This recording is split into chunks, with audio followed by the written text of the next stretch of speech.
फैसलाबाद का इलाका है जी खुर्डियांवाला, जहां पर एक वाकया रिपोर्ट हुआ है। 5 अफराद ने 2 खवातीन को न सिर्फ तशद्दुद का निशाना बनाया बल्कि उनके कपड़े भी फाड़ दिए। ये एक फैक्ट्री है, जो लोग वहां पर और भी मौजूद थे उन्होंने उसकी वीडियोस बनाई। तो उन्होंने न सिर्फ उन लोगों के ऊपर भी तशद्दुद किया, उनके कैमरा जो मोबाइल थे वो भी छीन लिए। और ये जो फैक्ट्री है, राना जुल्फकार हैं, जिले वाइस चेयरमैन साबका थे, उनके भाई की फैक्ट्री है। फैसलाबाद का इलाका है जी खुर्डियांवाला, जहाँ पर एक वाकया रिपोर्ट हुआ है जिसमें 5 अफराद ने 2 खवातीन को न सिर्फ तशद्दुद का निशाना बनाया बल्कि उनके कपड़े भी फाड़ दिए। अच्छा, ये थाना खुर्डियांवाला है, वहाँ पर ये केस रिपोर्ट हुआ। बाकायदा पुलिस तर्जमान ने इस हवाले से जो है एक प्रेस रिलीज भी जारी की। अच्छा, उसके मुताबिक भाई सीपीओ ने इसके वाक़े का नोटिस भी लिया। मुजरमान जो हैं उनमें से कुछ गिरफ्तार भी हो चुके हैं। अच्छा, वाकया कुछ यूँ है कि ये एक फैक्ट्री है जहाँ पर जो है ख़वातीन जो हैं वो काम करती हैं। वहाँ पर उस जो फैक्ट्री में जो मालकान हैं उन्होंने ना सिर्फ 2 ख़वातीन को तशद्दुद का निशाना बनाया बल्कि उनके कपड़े तक फाड़ डाले। और जो लोग वहाँ पर, कुछ ज़ाहिर बात है और भी मौजूद थे, उन्होंने उसकी वीडियोस बनाई। जब वीडियोस का पता चला तो उन्होंने ना सिर्फ उन लोगों के ऊपर भी तशद्दुद किया, उनके कैमरा जो मोबाइल थे वो भी छीन लिए। और एक आध मोबाइल जो था वो, उसकी वीडियो जो है वो बाहर आई और ये वाकया रिपोर्ट हुआ। और उसके बाद फिर ये सारी कार्रवाई पुलिस तर्जमान का, जिस तरह मैं आपको बता रहा हूँ कि बाकायदा प्रेस रिलीज जारी की गई। और उसमें ये बताया जा रहा है कि जी पुलिस ने वाकये में मुलव्वस 2 मुल्ज़मान खालिद और काशिफ को गिरफ्तार कर लिया है, जबकि दीगर मुल्ज़मान की गिरफ्तारी के लिए पुलिस जो है वो छापे मार रही है, जिन्हें जल्द ही गिरफ्तार कर लिया जाएगा। और उन्होंने कहा है कि मुल्ज़मान काशिफ वगैरह, जो कि 5 लोग हैं, ये जो जिन्होंने सुमेरा नामी और सोनिया नामी खातून के ऊपर जो है वो अपनी मिल के अंदर उनको तशद्दुद का निशाना बनाया और उनके कपड़े भी फाड़े थे। ये पुलिस का एक जो है तर्जमान, उनकी जानिब से बयान जारी किया गया। और ये जो फैक्ट्री है, राना जुल्फकार हैं, जिले वाइस चेयरमैन साबका थे, उनके भाई की फैक्ट्री है। और उनके राना अनवार, उनका बेटा ज़ीशान भी जो है वो इसमें मुल्ज़म हैं। नाज़रीन, ये एक वाकया जो है ये अभी रिपोर्ट हो गया और आपने सुन लिया। पुलिस ने इसके ऊपर एक्शन लिया और उनके ऊपर जो है वो कुछ लोगों को वहाँ पर गिरफ्तार भी किया गया। कुछ लोग फरार हैं, वो भी सारी बातें पकड़े जाएंगे। लेकिन कैसी बदमाशी है उस फैक्ट्री ऑनर की कि उसने जिन वीडियोस, मोबाइल से वीडियोस बन रही थी, उनको ना सिर्फ मोबाइल कब्जे में ले लिया, अभी तक मोबाइल तक वापस नहीं किया। आप उनकी बदमाशी का लेवल देखें। जबकि दूसरी जानब आए रोज किसी न किसी फैक्ट्री में, किसी न किसी दफ्तर में, किसी न किसी इदारे में ऐसी ही रिपोर्ट्स जो हैं वो मिलती हैं। और उसका जो लुबे लुबाब होता है वो यही होता है कि खातून के साथ कोई ज़्यादती, कोई उसके साथ तशद्दुद या उसके साथ किसी तरह से भी।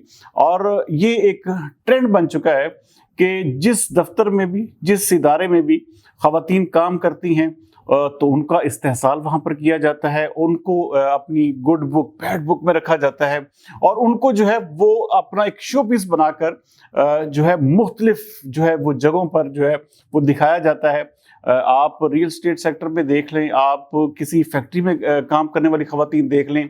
और जो खातून एक किसी किस्म के कॉपरेशन से इनकार करेगी, किसी किस्म के जो है वो अपने आला जो अथॉरिटीज़ हैं, मैनेजर्स हैं, मालकान हैं, उनकी ताबेदारी नहीं करेगी, तो वो जॉब से भी हाथ धो बैठती है और उसके साथ साथ अपनी जो एक वो जो उसकी रिस्पेक्ट होती है वो भी ख़राब होती है। और ये जो वाकया ये रिपोर्ट हुआ है, आप ये देखें कि बदमाशी की इंतहा देखिएगा। आप देखिए, अगर कोई खातून का, उन ख़वातीन का कसूर था, अगर उन्होंने कोई जुर्म किया था, कोई गुनाह किया था, तो एक पुलिस का मेरे ख्याल में फॉरम इसीलिए मौजूद होता है कि आप उस पर रिपोर्ट करें और उनको पकड़वाएं। और उन्होंने जो अगर चोरी की है, अगर कोई नुकसान किया है, तो वो आपका पूरा करें। लेकिन अपनी अदालत लगा लेना, अपने ही जो है वो तरीके से बदमाशी करना और इस तरह की जो चीज़ें हैं वो एक ये जाहिर करती है, माइंडसेट बताती हैं कि हम किस हद तक अपने आप को समझते हैं कि जी मेल डोमिनेंट सोसाइटी है। लेकिन हालांकि ख़वातीन इसमें बराबर की हिस्सेदार हैं। और ख़वातीन को जो है वो अगर कोई भी इदारा, कोई भी जगह पर इस तरह से इस्तेहसाल किया जाएगा, उनके साथ इस तरह से मर्दों जैसी बदमाशी की जाएगी और मर्द बदमाशी करेंगे, तो फिर मेरे ख्याल में इस मुल्क का अल्लाह ही हाफिज़ है।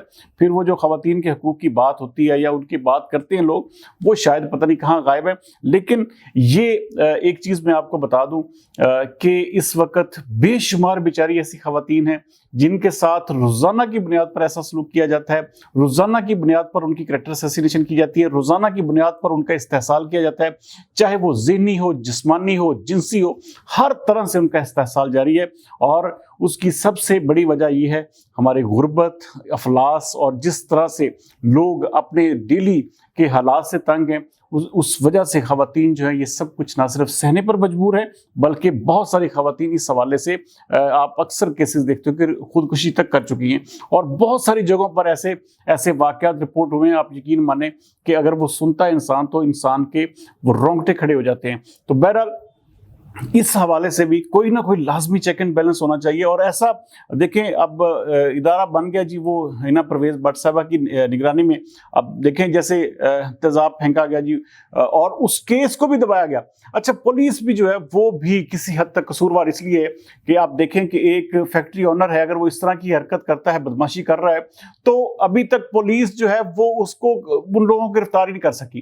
اور جب ان لوگوں نے کیا کیا کہ وہ جو موبائل جس سے ویڈیوز بن رہی تھی وہ تک اپنے قبضے میں لے لیا، اور ان ملازمین بیچاروں کو ابھی تک موبائل تک واپس نہیں دیے گئے۔ تو پولیس ابھی تک یہ کام نہیں کروا سکی۔ اور یہی واقعہ، جب یہ تیزاب گردی کا واقعہ ہوا ہے تو 24 گھنٹے تک پولیس سوئی رہی ہے۔ جیسے ہی ایک آپ نے دیکھا کہ جب مریم نواز نے یا حنا پرویز بٹ نے نوٹس لیا، حنا پرویز بٹ جب یہاں پر پہنچی تو ایک 24 گھنٹے کے اندر اندر خاتون کو ہسپتال میں بھی شفٹ کر دیا گیا، اور اس کی سب ویڈیوز بھی بن رہی ہیں، اور سب کچھ ایسے لگا کہ جیسے سب کچھ ٹھیک ہو گیا ہے۔ تو بجائے اس کے کہ اعلیٰ اتھارٹیز ہی جو ہے وہ ایکشن لیں یا نوٹس لیں، تو اس کے بعد ایکشن بنتا ہے۔ پولیس کو یہاں پر، مقامی پولیس کو بھی چاہیے کہ اس حوالے سے فوری طور پر ایسی چیزوں کے اوپر چیک اینڈ بیلنس رکھے، اور خاص طور پر جہاں پر بھی خواتین کا استحصال ہوتا ہے، اور بڑے بڑے ایسے دفاتر ہیں، میرے پاس ایسی بے شمار سٹوریز ہیں جہاں پر ایک مختلف جو لوگ ہیں وہ کس طرح سے خواتین کا استحصال کرتے ہیں، کس طرح سے خواتین کو یوٹیلائز کیا جاتا ہے۔ یہ وہ چیز ہے جس کے اوپر ہر صورت میں اس کا سد باب ہونا ضروری ہے۔ اور اس طرح کی جو بدماشیاں ہیں، اس طرح کی جو غنڈہ گردیاں ہیں، اگر مرد حضرات خواتین کے اوپر کریں گے تو پھر میرے خیال میں پھر کہاں لا اینڈ آرڈر اور کہاں کا قانون اور کہاں کی باتیں، یہ سب پھر ایک فرضی اور مفروضے بن جاتے ہیں۔ تو اس لیے ہم سب کو بطور معاشرہ یا بطور انسان خواتین کا بھی اتنا ہی احترام کرنا چاہیے جو ہمارے پاس کام کرتی ہے، جتنا کہ ہم اپنی گھر کی خواتین کا کرتے ہیں۔ تو بہرحال یہ ایک ایسا واقعہ تھا جس کے اوپر میں چاہتا تھا کہ آپ سے بات ہو، تو اس کے اوپر لازمی طور پر ایکشن ہونا چاہیے۔ اور یہ جو پولیس اس وقت ایک قسم کا نرمی کا اور ایک سست روی کا جو ہے مظاہرہ کر رہی ہے، ابھی تک اصل ملزمان تک کو نہیں پکڑا گیا، تو اس حوالے سے ضرور پولیس کو بھی جو ہے ایکٹیو ہونے کی ضرورت ہے۔ اور خاص طور پر ایسی خواتین جو اس طرح کے رویوں کا شکار ہوتی ہیں، اس طرح کے ظلم کا نشانہ بنتی ہے، ان کو چاہیے کہ فوری طور پر اپنے کیسز کو ہائی لائٹ کریں، اور لازمی طور پر اپنا جو رائٹ ہے اس کو استعمال کرتے ہوئے قانونی راستہ اپنائیں۔ امید کرتے ہیں کہ آج کا ویڈیو آپ کو پسند آئے۔ کل تک کے لیے سردار امین جتوئی کو دیجیے اجازت۔ پاکستان زندہ باد۔